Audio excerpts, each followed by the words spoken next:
continue our analysis with the strategy implementation. We said at the beginning that the strategic management process is divided into four main parts.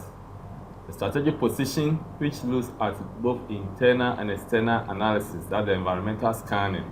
The summary of which gives us the SWOT analysis. The SWOT analysis presents the weaknesses, the strengths, the threats and opportunities. And we concluded that you have to use your strength to exploit the opportunities in the external environment. Use the strength to mitigate the threats coming from the external environment. And the idea is to turn the weaknesses into strengths and the threats to opportunities. Now, the second stage of the process is the strategic options, which we have just looked at, and that look at strategic options at both the business level and the corporate level. At the business level strategies, we have just looked at the no-frills strategies, low-price strategies, differentiation strategies, hybrid strategies, focus strategy, and the failure strategy. At the corporate level, we have looked at diversification. Under diversification, we look at both concentric strategy and conglomerate, that is related and unrelated diversification. And under related diversification, we have vertical integration and we have horizontal integration. Under vertical integration, we look at backward integration and forward integration, and we have also looked at international diversification. We then look at the growth strategy through and soft metrics, where we just look at the product development, market penetration, and we have also considered the BCG metrics. We are now moving on to the strategy implementation. Once you have considered the option and you have chosen a particular option that you want to implement, that is where you are going to deal with the real issues. Strategy implementation, which is the strategy into action, is the difficult part of the strategy, because for the first two parts, it is done at the management level. You can just scan the environment and you can take all the decisions. You can come out with a nice strategy. But when it comes to implementation, that you are going to face the real challenges, because you're going to deal with individuals within the organization, right from the cleaner to the top management. And therefore, if they do not support the strategy, it's going to be very difficult. So you look at the implementation issues. We have marketing issues, we have IT issues, we have logistics issues, we have finance issues, we have human resource issues, and several others. For the purpose of our analysis, we are going to look at the human resource issues, and then we look at the financial aspect of the strategy. You realize that resourcing your strategy, that is the managing people as a resource.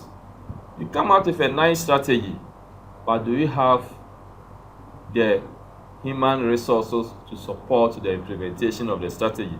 For instance, the strategy is to computerize the system for the company to go automation. That's a very nice idea, and we encourage all businesses to now go automation.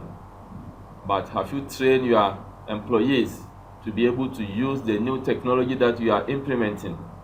So you need to audit to assess the HR requirements to support strategies and identify people-based competencies on which future strategies might be built.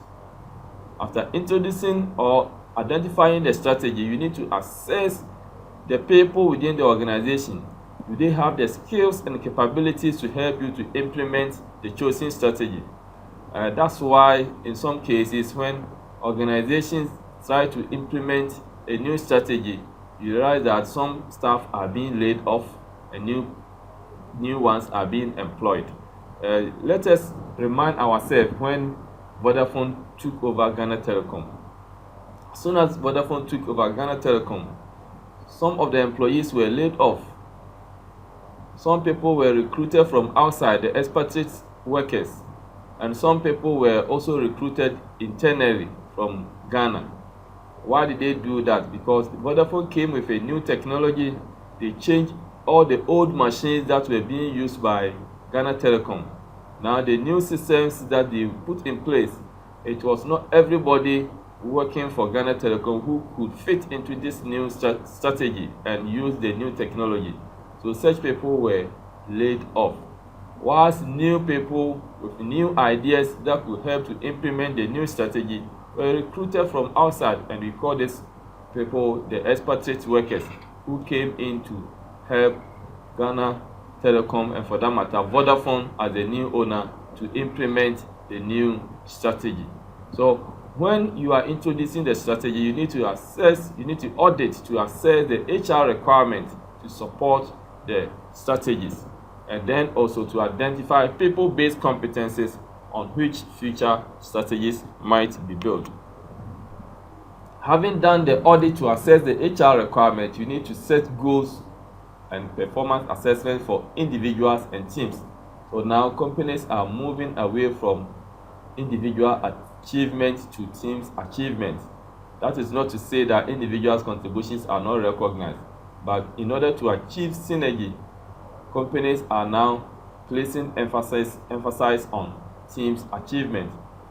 In many organizations, the planning of rewards has had to take on board the reality of more teamwork in developing the strategy. So the reward system must also be based on the effort of the team. Now, it is not just recruiting the people to support the new strategy. When you recruit the people, there must be strategies in place to also retain them. So recruitment and retention are key ways of improving strategic capability in many organizations. You need to recruit the right people, and then you must put the right structures or strategies in place that will help to retain the people. Otherwise, you recruit them, you train them, and after the training, they will move to your competitors. So if you take the university as an institution, it is not a good idea to just recruit new lecturers. After recruiting new lecturers, giving them the necessary training for them to get their PhDs, move on to senior lecturers, and start their publications, and then they will be moving to better places to work. In this case, the university is going to lose. So it is not just recruitment, but you need to also put strategies in place to retain the people that you recruit. Then succession planning has had to refocus away from preparing people for particular jobs in a hierarchy to simply ensuring that a sufficiently large pool of talented individuals exists to meet future leadership requirements. So now the emphasis is on succession planning. Companies are moving away from preparing one individual to succeed the CEO or to succeed the general manager. Who knows? The person that you are preparing can even move away, may die or retire, or be poached by a competitor. So the emphasis is now on preparing a team of talented managers to take up leadership position, especially middle level management position. And in Ghana, some banks and some companies are doing that. Pricewaterhouse, Nestle Ghana Limited, Vodafone, MTN, and some banks have been engaging in management training system. Recently, Nestle recruited or advertised and selected about 40 individuals. These people went through aptitude tests. Some were selected, and I think, if my memory serves me right, about 10 of them were selected, attended interviews, role plays, case study discussions, and eventually 3 of them have been appointed, and they are going through management training system. So these people are being trained to occupy middle level management position, and in future, when they have gone through this and there's vacant positions, management position, any of them will be appointed to take up the responsibilities rather than focusing on just one individual to take up future management position. So the emphasis is no longer on preparing an individual, but rather preparing a team of talented individuals based on the management training system who could take up future leadership positions.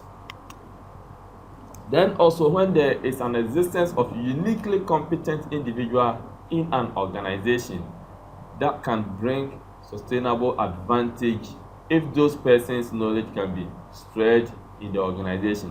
When you have such individuals who are uniquely competent, there are some individuals in organizations who are all rounded.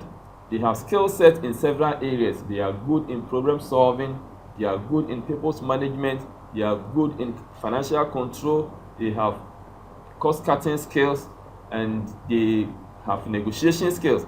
They have skill sets in every area. When there is a problem within the organization, you need such people to help resolve the problem. Anytime there is a crisis situation, the organization falls on such people to help.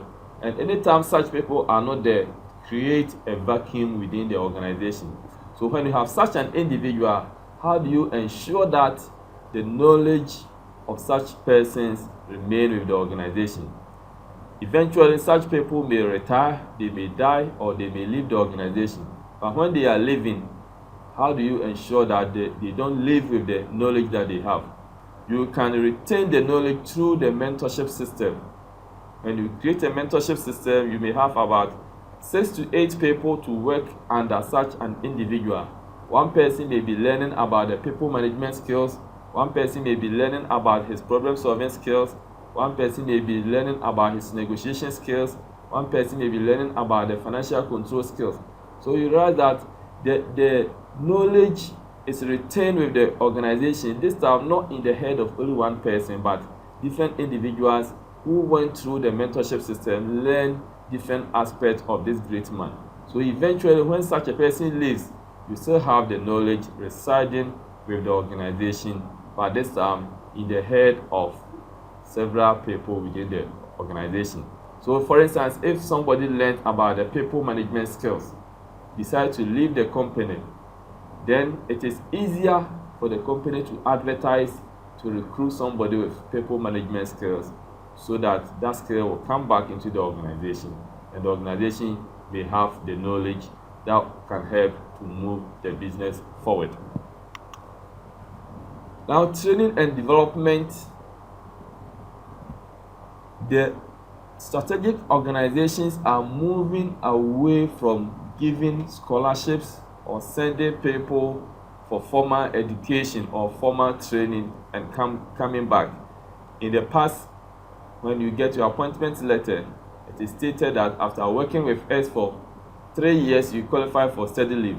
Now, companies are moving away from the use of formal programs and more coaching and mentoring to support self-development.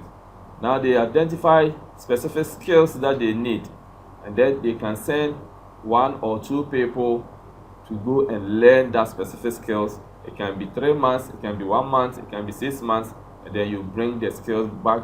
And when you come back, you are coming to solve a specific problem within the organization, rather than giving people study leave to go and study, say, Masters of Business Administration, where you learn all the courses. Companies are interested in a specific problem they have with the organization. You go and learn about the problem, you come and solve it.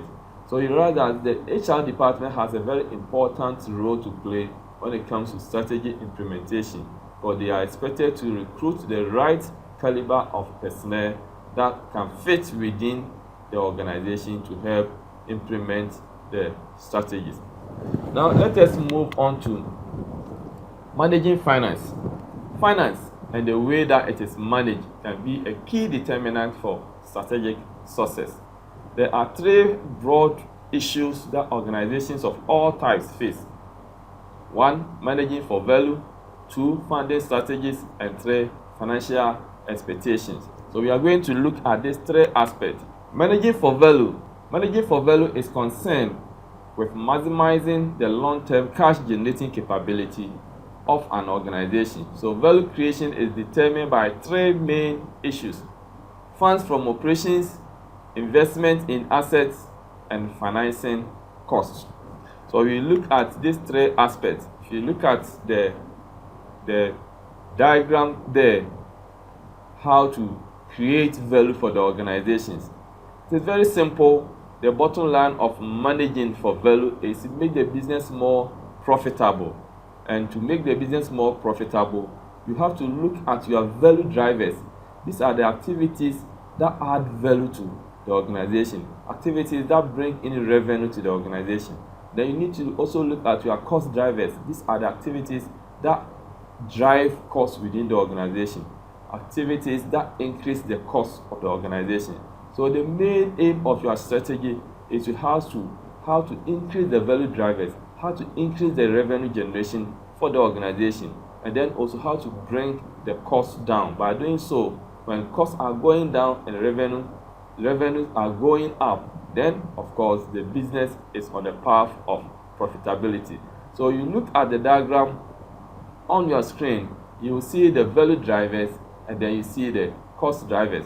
Under the operations, you look at value drivers, we have revenue, and under the revenue we have sales volume, and then we have prices.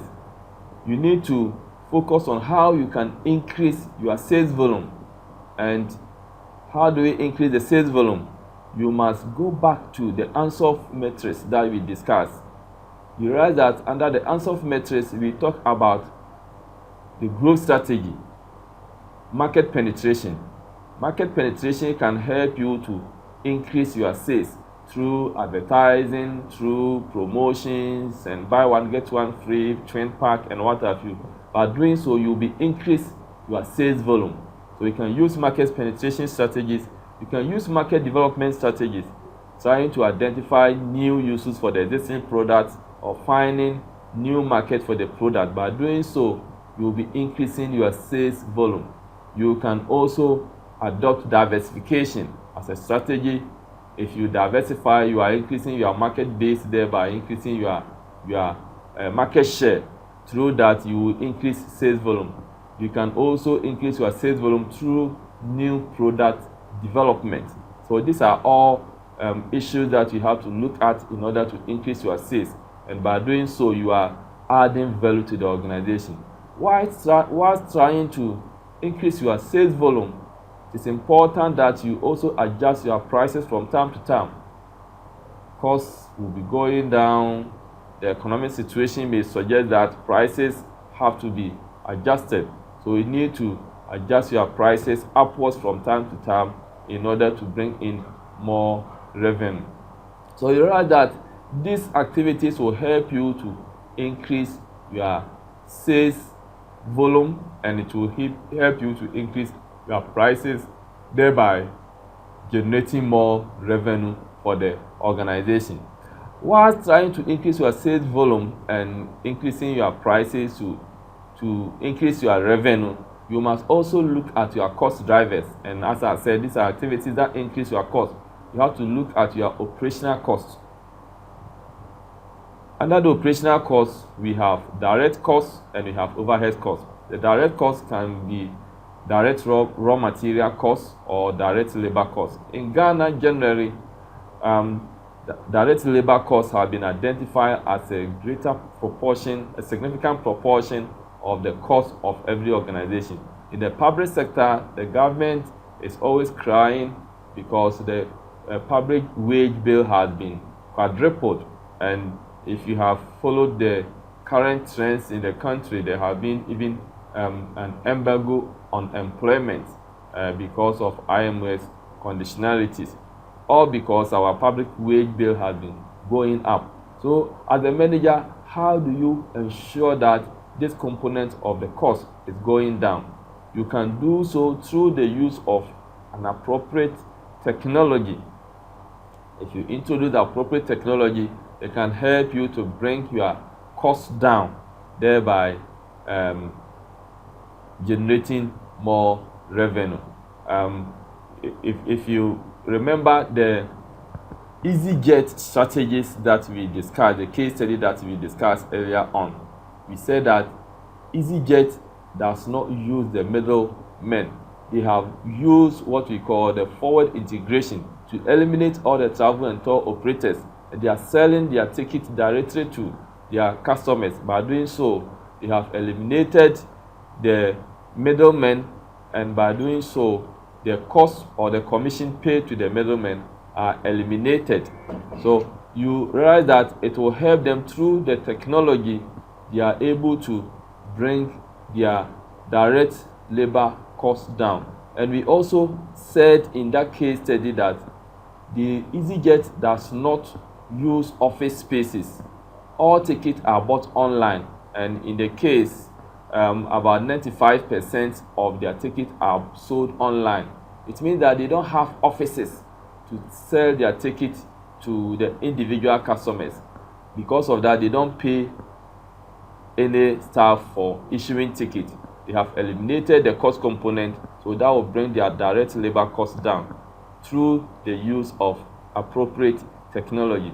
I had an educational visit to Mercedes-Benz plant in Germany, and when we were going through the tour, we came to one of their production units as big as the size of the room. One particular unit contains about 400 robots who are working, and these robots are carrying heavy metals and fixing them. And within that big room, we had only 2 human beings working there. And as of 2006, Mercedes-Benz was manufacturing about 1,000 cars a day, and these were based on orders. So they are able to do so through the use of this robot, and the robots were carrying all the heavy materials, fixing them here and there, and they work from 8 to 5 p.m. At 5 p.m., the technicians working there will stop them and service them. The next morning, they are ready to work. The robots will not stop to talk about politics. They will not stop to talk about football. They will not call in sick the following morning. No maternity leave, no sick leave.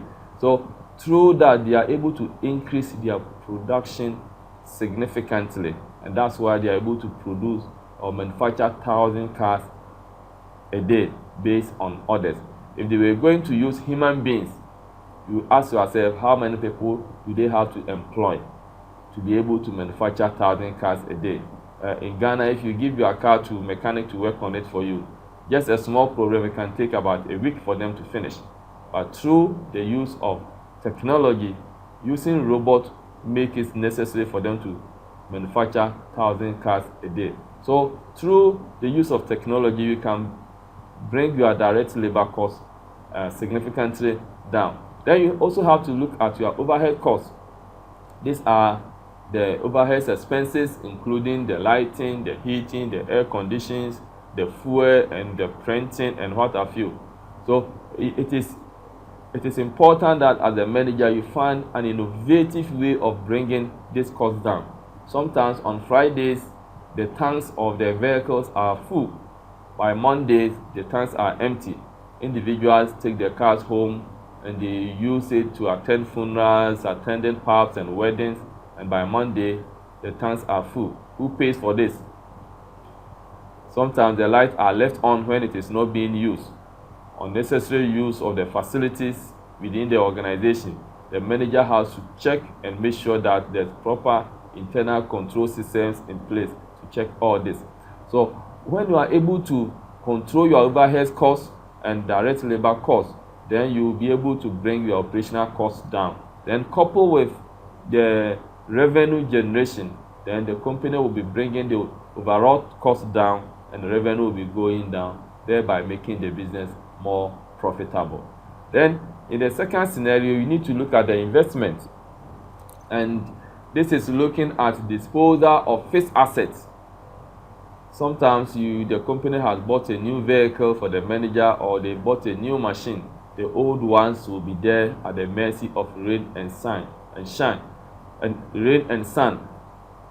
It is important that the old machines that are not being used must be disposed of to generate the needed revenue for the organization. The old cars that are not being used must be disposed of in order to generate revenue for the organization. Whilst trying to dispose of the fixed assets that are not being used to generate income, you must also look at your stock levels. If you overproduce, you end up locking up your working capital in the warehouse. You need to do proper forecasting to know how much is going to be demanded, and then you produce within the right stock levels so that you don't lock up your capital in the warehouse. And then also you must look at your debtors. Management of your debtors becomes critical. These are the people owing you. You need to negotiate with them to make prompt payment. Sometimes you can give them a discount so that they can make prompt payment. Otherwise, at the end of the month, you need to pay your workers, but your debtors have not paid, and you have to go and borrow from the banks. That will also attract interest, and that will become additional cost to the business. So you negotiate with your debtors to make prompt payment. While negotiating with your debtors to make prompt payment, you must also negotiate with your creditors to extend their payment terms for you. Creditors are the people that you are owing. At the end of the month, you need to pay your creditors. At the same time, you need to pay your employees. You negotiate with them to extend the payment terms from, say, maybe give you additional month, so that the money that you would have used to pay these creditors, you can use it to pay your employees. But whilst negotiating with your creditors to extend the payment terms, you must also be careful that you don't incur the displeasure of your creditors. So if you are able to manage all the two components, especially the operations level and the investment level, then it will save you a lot of money, and you may not even get to the third level, which is the financing. The financing involves the cost of capital. In our part of the world, the cost of capital is very high. The interest rate is very high. You need to borrow money to invest in the business from the financial institutions, and the interest rate is currently ranging between 33 to 40%. So you need to be careful not to get to this level. If you manage your revenue, your sales volume, your prices, your direct and overhead costs, and your stock levels, debtors and creditors very well, you may not come to the level of going to borrow, because the borrowing in our part of the world attracts a very high interest rate. If you have to borrow, then you need to look at whether you have to go for equity financing or you have to go for loans. Equity financing has been the preferred one, because you do not have to repay back the money that you have to collect. So you may go for equity financing through either share flotation or equity financing through venture capital financing. So if you are able to manage all this, then you'll be adding value to the organization and making your organization more profitable. Now let us look at the financial expectations of the various stakeholders.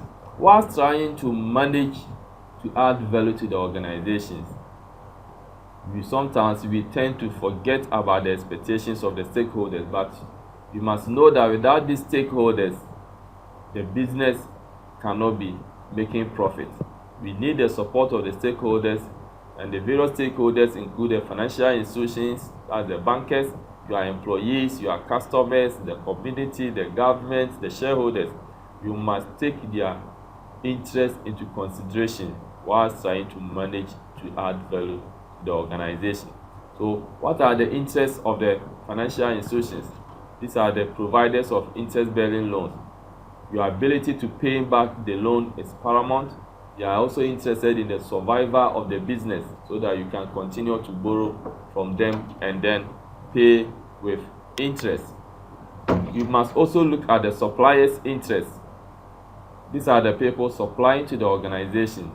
What is their interest here?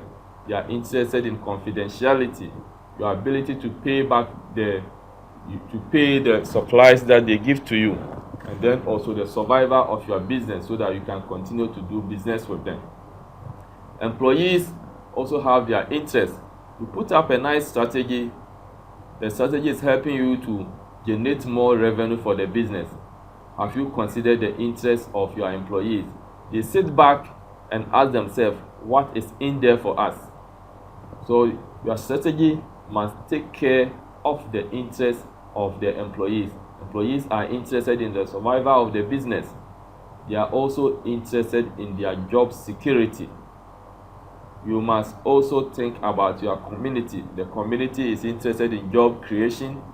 You must look at the social cost of the organization strategy, such as pollution or marketing. For customers, they are concerned about best value product or services, value for money. They want quality as well as reasonable prices. For the government, they are interested in your ability to create more jobs for its citizens, and they are also interested in tax. Should be able to meet your tax obligations towards the state.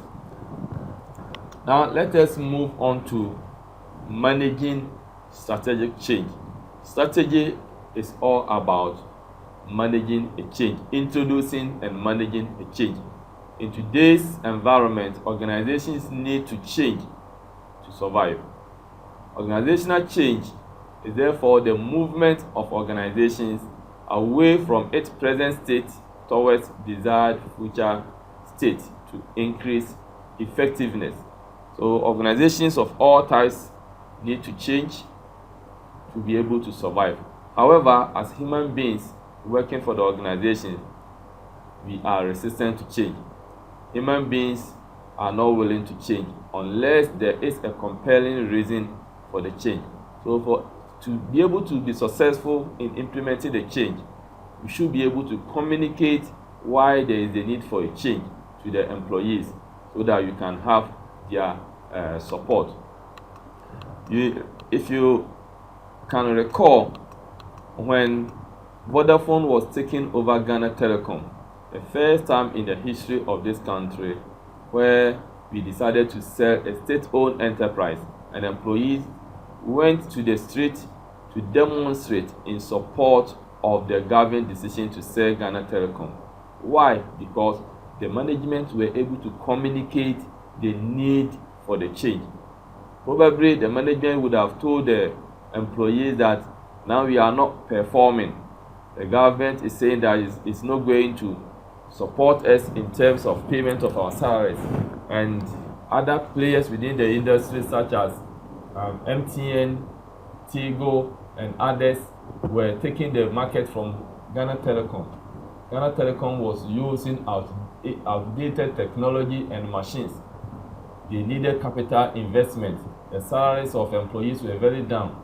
So the employees were promised that when Vodafone take over, it's going to help us to develop it, send us for training, bring in the needed capital injection so that they will be competitive and fight against the likes of MTN.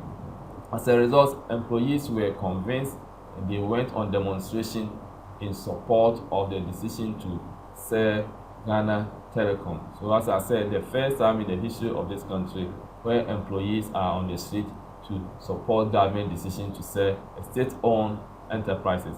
And that was made possible because of effective communication. So effective communication is a very important tool in every change management process. Now, let us quickly go through the steps in change management process. The first step in the change management process is determining the need for change. Determining the need for a change.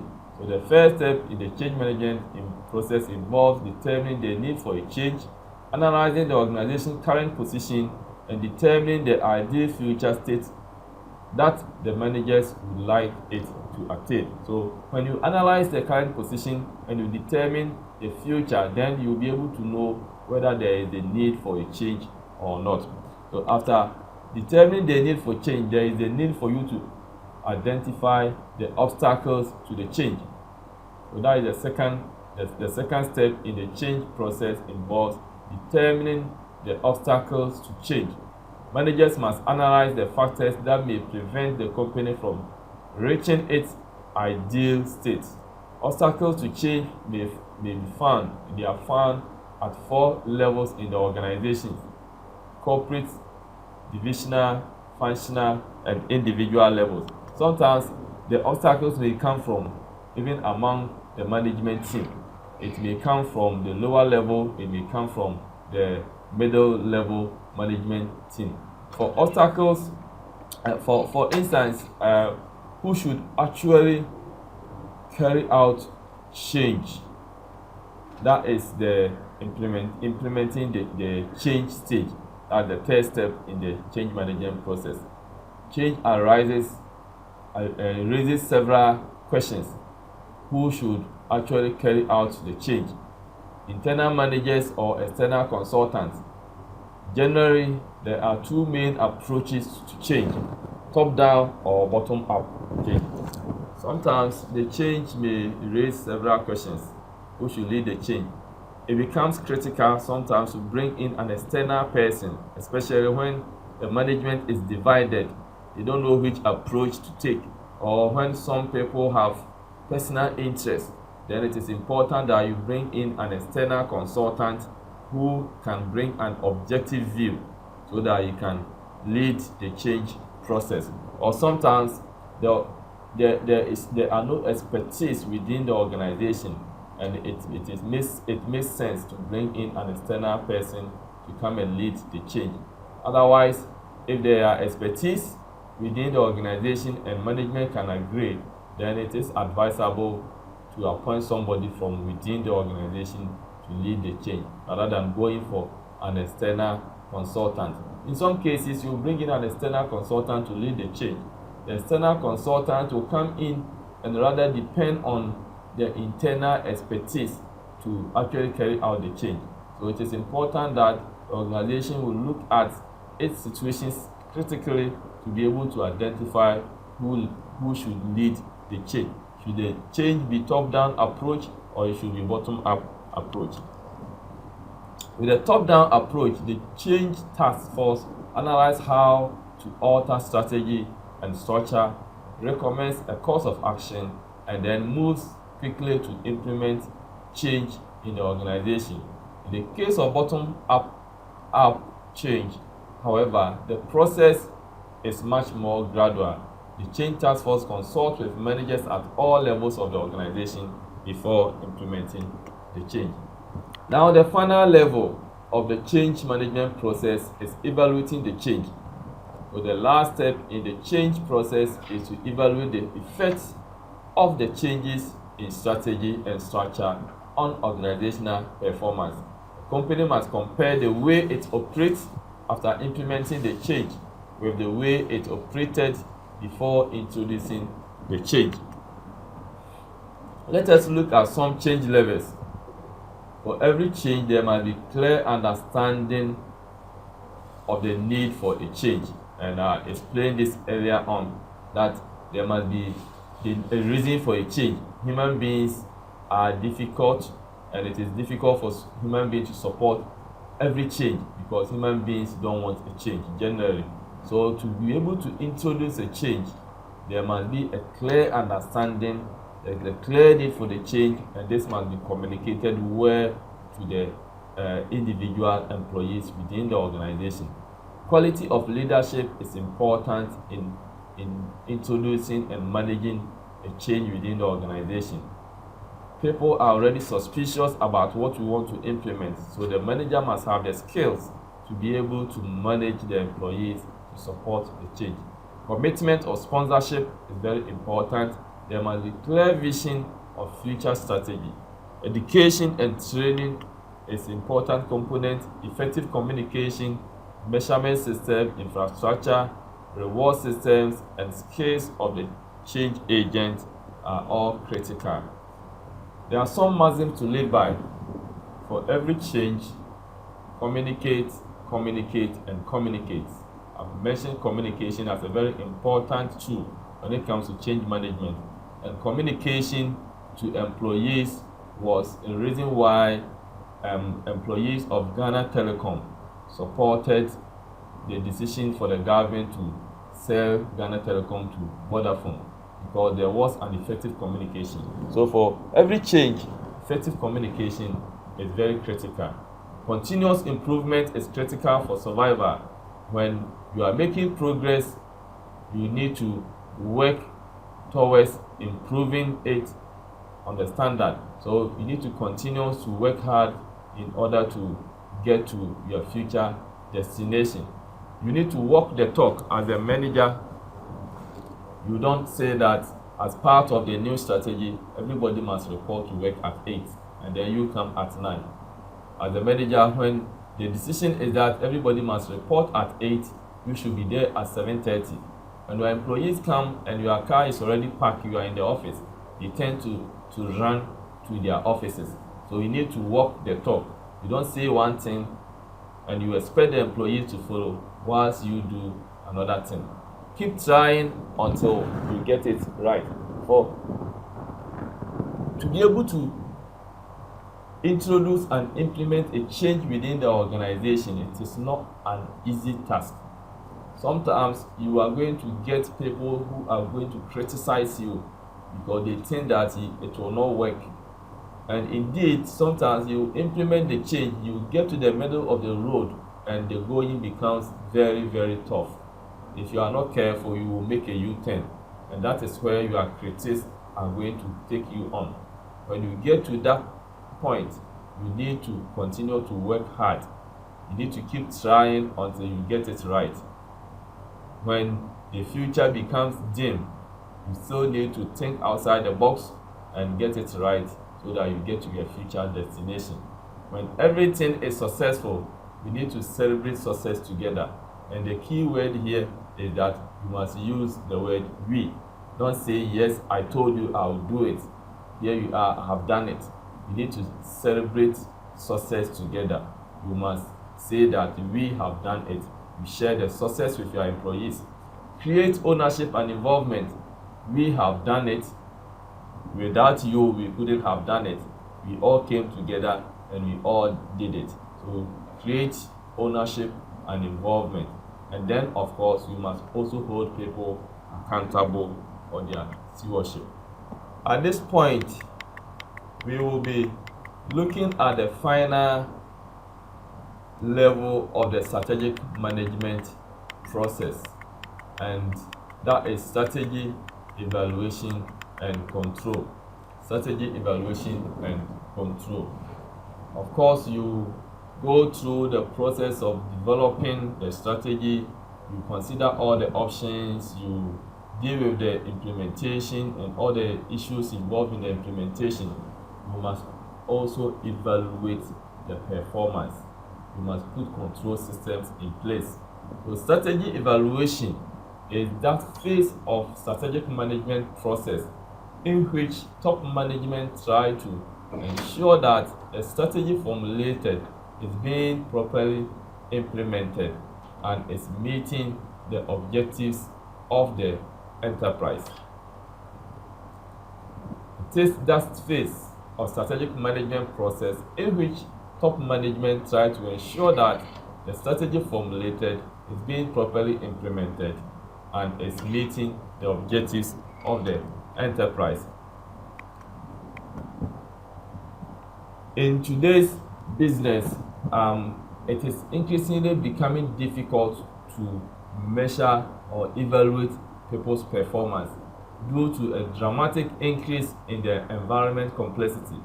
The business environment is very complex, very turbulent, and therefore it makes it difficult to assess people's performance. The increasing difficulty of predicting the future with accuracy. In Ghana, it is difficult to predict the market situations because of the instability in our economy. Interest rate high, inflation, the instability of our currency, and what have you. So it makes it difficult to make predictions. So the increasing difficulty of predicting the future with accuracy makes strategy evaluation and control very, very difficult. The rapid rate of obsolescence of even the best plans because of the complexity in the market, because of the changes taking place in the market. You come out with the business plan and within less than 1 year, your plans have become obsolete and it becomes irrelevant. The increase in the number of both domestic and world events have also affected organizations. So these are some of the reasons that make strategy evaluation and control very, very difficult. However, let us quickly go through the process of strategy evaluation and control. The evaluation and control process ensure that company is achieving what is set out to accomplish. It compares performance with desired results and provides the feedback necessary for management to evaluate results and take corrective actions as needed. This process can be viewed as a 5-step feedback model. Now, going through the process of strategy evaluation and control, the first step is to identify the areas that you need to control. Identify the areas that you need to control. What do you need to measure? That is the first question. What do you need to measure? In organization, there are certain areas that are critical to the performance, and these critical areas have to be looked at. Is it your sales? Is it your production? Is it your cost recovery in the case of the bank? So you need to identify the critical areas. Once you have identified the critical areas or areas that you need to control, then you must set standard for each area that you have identified. Set standard. So in the case of your sales, you have set a standard that at the end of the financial year, you should be able to sell 10,000 units of computers or 1,000 units of computers. In the case of a bank, your standard could be that at the end of the year, you should be able to mobilize a loan of about 3 million Ghana cedis or $3 million. So you set standard for each area that you have identified to control. Once you have set the standard, then you must always measure performance, and that is the third step in the evaluation and control process. You must measure performance. Once you have measured performance, then the next level is to compare performance against the standard. Compare performance against the standards that you have set for yourself. If standards are not met, then there is a need for you to take corrective actions as necessary. If the standards have been met or exceeded, then you need to recognize for good performance. But the problem that we face in our part of the world is when performance is being compared against the standard, and you have identified that the standard have not been met. For instance, you set the standard that you want to sell 1,000 units of computers, and at the end of the day, you're able to sell 700 units of computers. In a bank, and an employee has been set a target, you need to mobilize savings, and the target is that you must have 1 million in a year. And at the end of the day, the person was able to mobilize 700,000. Now, who is responsible for the difference? Individuals are victimized in organizations when it is no fault of theirs. If the standard has not been met, who is responsible? Is it the fault of the individual employee? Is it the fault of the supervisor? Is it the fault of the organization? Is it coming from the external forces? We need to establish all this. We need to evaluate it critically, analyze it critically before you'll be able to make conclusion. In some cases, individuals lose their jobs because they were not able to achieve the target set for them. But sometimes it could be that even the standard set for the individual was over-ambitious. If you set over-ambitious target for individual, the person may not be able to achieve it. Did you give the person the needed training to be able to perform his or her duty? Did you give the logistics support to the individual? Did you give resources for the person to be able to carry out his or her duties? As the manager, did you supervise to ensure that the person is able to do the work well? Did you provide a conducive working environment for the individual to be able to perform his or her duty? Or is it because a competitor has also come into the industry and the prices are lower than your prices? Is it because competitors' product is of better quality than your quality? These are the issues that you need to take into consideration before saying that the person was able to perform well or not performing well.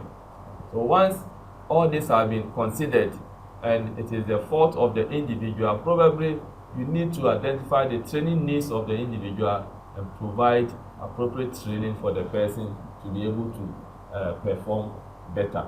So if the standard has been exceeded, then of course you need to recognize the person for good performance.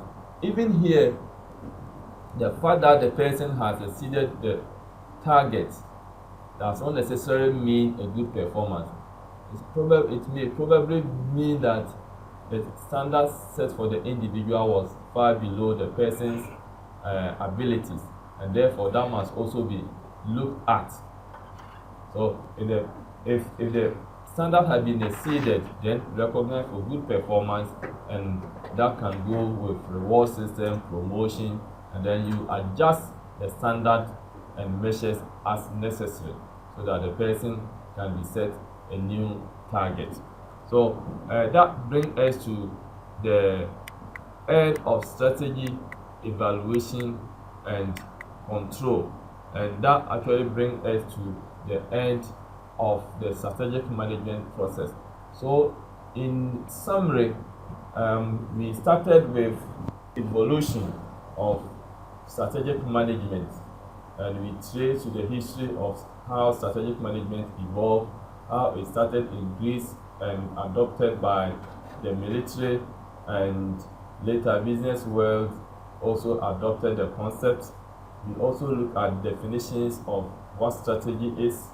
We look at the characteristics of strategy, and we also look at strategic management definitions. And after that, we look at the strategic management process itself, and we mentioned that before you start your strategy, you must have your vision, mission, major goals, and objectives, because without the vision and mission, then there is no need for strategy. You develop a strategy to achieve a vision and a mission, major goals, and objectives. So before you start a strategy development process, you must have your vision, mission, and major goals. Once you have that, then you start the process. And we said that the process is divided into four main parts: the strategic position of the organization, the strategic options or strategic choices, strategy into action, and strategy evaluation and control. So under the strategic position, we look at both internal and external environmental analysis. We look at the five forces analysis, and after that, this internal external analysis, the summary of it gives us what we call the SWOT analysis. The SWOT helps us to identify the strengths, the weaknesses, opportunities, and threats. And after that, we would say that we have established our strategic position. And then we move on to the strategic options, and we consider the various options available to the manager. And we say that the fact that company A is implementing a particular strategy and is successful does not necessarily mean that you must also implement the same strategy.